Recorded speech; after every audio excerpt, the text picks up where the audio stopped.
Hey folks, welcome to This Week in History. Let's see what we've got. On April 26th in 1607, the settlers who would go on to establish Jamestown made their first landfall in the New World at Cape Henry in modern-day Virginia. They had some tough times ahead, and you can learn more about those by clicking the eye up there in the right corner. Your right, my left. In 1794, we got the Battle of Beaumont between the French and a coalition force of British and Austrian troops during the War of the First Coalition. Coalition forces won 7-1.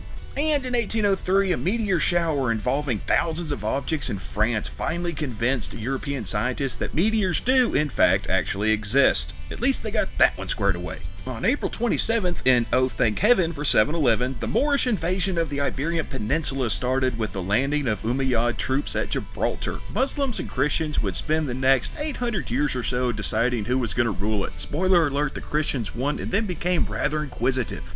In 1521, we saw the death of Ferdinand Magellan during the Battle of Mactau in the Philippines, ending his part in the first circumnavigation of the world, though he still gets credit for completing it. See, participation trophies are nothing new. On April 28th, in 1798, William Bligh and 18 fellow sailors are set adrift by his mutinous crew aboard the HMS Bounty. This wouldn't be the last time that Bligh was overthrown. In 1881, Billy the Kid escaped from the Lincoln County Jail after turning himself in to testify about the happenings of the Lincoln County War. And now this.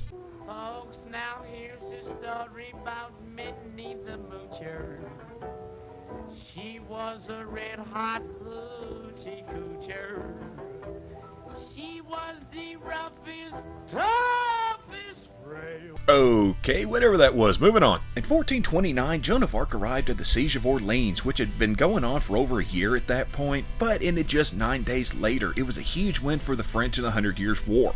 On a related note, the city of New Orleans fell to Union forces today in 1862. That's just an easy segue. And in 1770, James Cook arrived in Botany Bay, the first landing in Australia. No prisoners this time, those came later. On April 30th, in 1492, Christopher Columbus was commissioned by Spain for exploration. In 1789, George Washington was sworn in as the first elected president of the United States. He won unanimously as he did in his re-election. And in 1803, the $15 million Louisiana Purchase was finalized. May 1st is May Day, so bust out your poles and get to dancing. Those things don't wrap themselves. In 1169, the Norman invasion of Ireland began. It was a while before they left. And in 1707, England and Scotland combined their powers to become Captain Britain after the Act of Union was passed.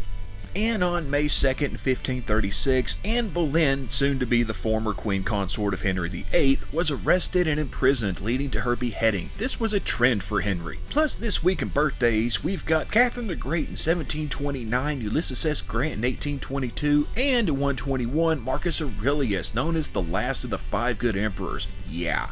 So that's what we've got going for this week. Thanks for tuning in, and we'll see you next time. Same squirrel channel. Check it out.